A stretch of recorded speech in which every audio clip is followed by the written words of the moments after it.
안녕하세요. 임상시험이 어려운 이유는 표본의 크기를 구할 때 들어가는 추정치 때문입니다. 이건 답이 없습니다. 연구자의 주관적인 추정치이기 때문입니다. 이펙트 사이즈에 자신이 있다면 표본의 크기는 줄어들 겁니다. 하지만 실제 결과는 그렇지 않을 수도 있는 것이고요. 그렇기 때문에 이 추정치를 인풋 데이터로 넣어서 표본의 크기를 구할 때 이 추정치를 최대한 객관적으로 평가해야 합니다. 그래서 이용 가능한 최대한의 정보에 근거하여 계산해야 하는 것이죠. 자신감과 희망이 개입되어서는 안 되는 겁니다. 표본 크기를 계산하는 데 들어가는 숫자들 중에 유의수준 significance level과 검정력 statistical power는 고정된 값을 사용합니다. 먼저 유의수준을 보겠습니다. 유의수준은 알파로 표시합니다. 95%의 신뢰도라면 5%가 유의수준이 됩니다. 0.05죠. 통계적인 가설 검정에 사용되는 기준값입니다. 통계학에서 가설이란 모평균과 같은 모집단의 모수에 대한 잠정적인 주장 또는 가정을 말합니다. 귀무가설과 대립가설이 있죠. 가설을 세우고 표본을 추출합니다. 그 데이터들을 통해서 검정 통계량을 계산하고 두 가설 중 어떤 가설을 기각하고 어떤 가설을 채택할지 결정하는 것이 바로 가설 검정입니다.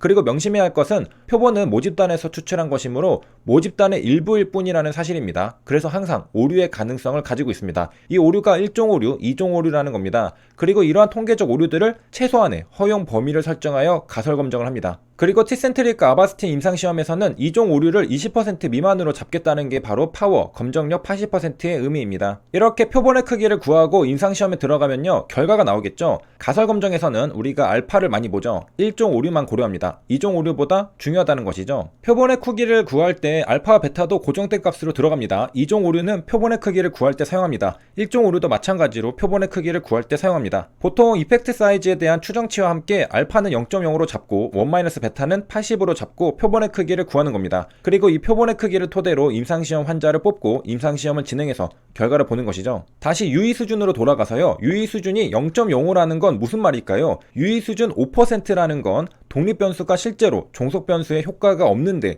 통계검정 결과 효과가 있다고 잘못 결론 내릴 확률이 5% 미만이라는 뜻입니다. 다시 말해서 표본을 추출해서 나온 검정 통계량이 우연히 나타날 확률이 5% 미만이라는 뜻입니다. 그러니까 우연이 아니라는 것이죠. 일어날 확률이 극도로 낮다면 우리는 우연이 아니라 필연이 아니겠느냐 생각한다는 겁니다. 물론 확률이 낮을 뿐이지 우연일 수도 있는 겁니다. 그러나 우리는 이 정도 오류는 감안하겠다는 거죠. 여기에서 P밸류가 나오는데요. P밸류는 귀무가설이 진실일 때를 가정합니다. 귀무가설이 진실일 때, 그럼에도 이 정도로 극단적인 확률이 나왔다면 기각하겠다는 겁니다. 한마디로 귀무가설이 참이어도 이를 기각할 정도의 확률이 P밸류입니다. 왜? 너무나도 극단적인 확률이기 때문이죠. 분명히 실제로 차이가 없을 확률은 전혀 사라지는 게 아닙니다. 분명 있죠. 하지만 너무나도 극단적이기 때문에 이 정도 오류는 범하더라도 귀무가설을 기각하겠다는 겁니다. 나의 결정이 틀릴 수 있지만 실제로 틀릴 가능성은 굉장히 작다는 것입니다. 여기에서 말하는 오류는 1종 오류를 말합니다. 그리고 우리가 앞에서 살펴보고 왔던 유의 수준의 정의도 나옵니다. 바로 기준이 되는 확률입니다. 유의 수준은 보통 0.05로 잡는다고 했죠. 5%가 바로 기준이 되는 확률입니다. P밸류가 0.05보다 작다면 기준 확률보다 작기 때문에 귀무가설을 기각한다는 겁니다. 1종 오류를 범할 확률의 허용 한계치죠. 1종 오류를 범할 확률이 5%를 넘어가진 않겠다는 겁니다. 내가 틀릴 가능성은 항상 있지만 그 가능성을 5% 미만으로 제한하겠다는 게 유의 수준 알파값입니다. 그리고 P밸류는 5%보다 작게 나와야 성공적인 임상시험의 결과가 되는 것이고요. 왜? 1종 오류를 범할 확률이 굉장히 낮기 때문이죠. 5%보다 낮다는 겁니다. 그래서 정리하면요. P밸류가 알파보다 작다면 귀무가설을 기각합니다. 반면에 P밸류가 알파보다 크다면 귀무가설을 기각하지 못합니다. 우리가 임상시험 결과 논문 보면 항상 확인하는 P값이 이겁니다. 2종 오류가 아닌 1종 오류를 확인하는 것이고요. 유의 수준은 알파, 유의 확률은 P값입니다. P밸류는 한국어로 유의 확률이라고 합니다. value라고 적혀있지만 확률값이라는 거죠. 유의 수준도 확률값입니다. 그러니까 둘 다 확률값인 유의 수준과 유의 확률을 비교할 수 있겠죠. 그러니까 비교해야 하는 건 유의 확률과 유의 수준인 겁니다. 크리티컬 밸류가 아니라요. 임계값이 아니라는 겁니다. 유의 확률 P값과 유의 수준 알파 값을 비교해보고 귀무가설을 기각할지 채택할지 결정하는 것이죠. 그래서 우리가 임상시험 결과 논문에서 P밸류를 굉장히 유심히 바라보는 겁니다. 결국 결론을 내리는 잣대가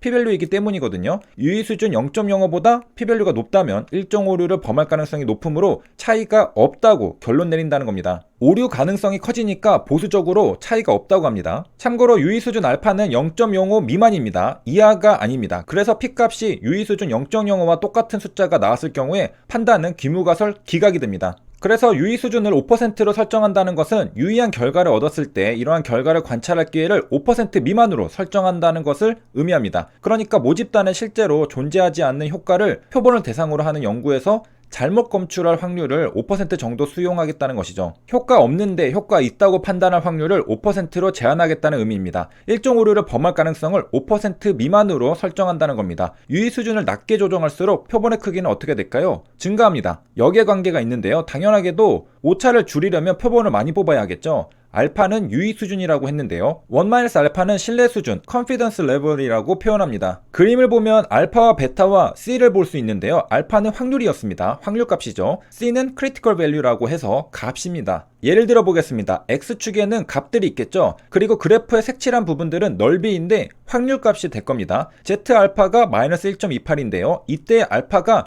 0.1입니다. 확률이 10%라는 것이죠. 그리고 검증 통계량을 구해보니 마이너스 1.46이 나왔습니다. 앞에 Z알파의 마이너스 1.28보다 작죠? 이 마이너스 1.46에 해당하는 확률값이 P값입니다. 0.072가 나왔죠. 알파 유의 수준보다 P값 유의 확률이 더 낮으니까 H0 연가설은 기각할 수 있게 됩니다. 다시 한번 유의 수준과 유의 확률은 모두 확률값입니다. 알파와 P값은 확률이라는 것이죠. 크리티컬 밸류는 확률이 아니라 값이고요. 예제를 하나 더 보면요. 이건 오른쪽 검정입니다. Z알파는 1.75입니다. 이때 알파는 0.04로 4%로 잡았다고 하겠습니다. 그럴 때 P값이 0.011이 나왔습니다. 1.1%라는 것이죠. 그리고 그때 X축에 있는 Z값이 2.29라는 것입니다. 역시 유의 수준 0.04보다 유의 확률 0.011이 작으므로 H0 연가설을 기각할 수 있습니다. 한마디로 일종 오류를 범할 가능성이 극단적으로 낮으니까 차이가 없다는 연가설을 기각할 수 있다는 뜻입니다. 곧 차이가 있다는 결론이죠. 그리고 한쪽 꼬리만 보는 단측 검정은 차이가 있다 없다 보다 크다 작다를 나타냅니다. 임계값이라고도 부르는 크리티컬 밸류는 검정 통계량의 경계값입니다. 이걸 기준으로 판단하는 것이죠. 우리가 앞서 공부한 유의 수준과 유의 확률은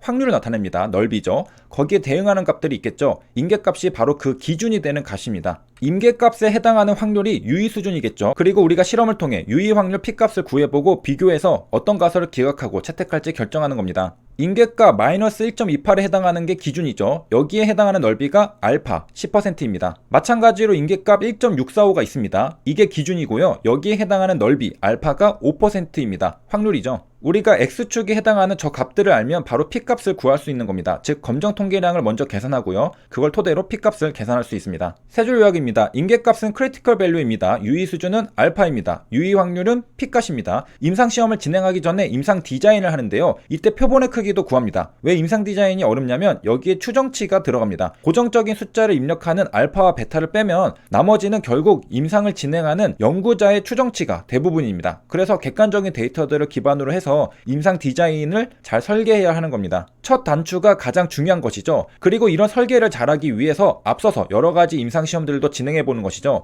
워밍업으로 말이죠. 여기까지 시청해 주셔서 감사합니다.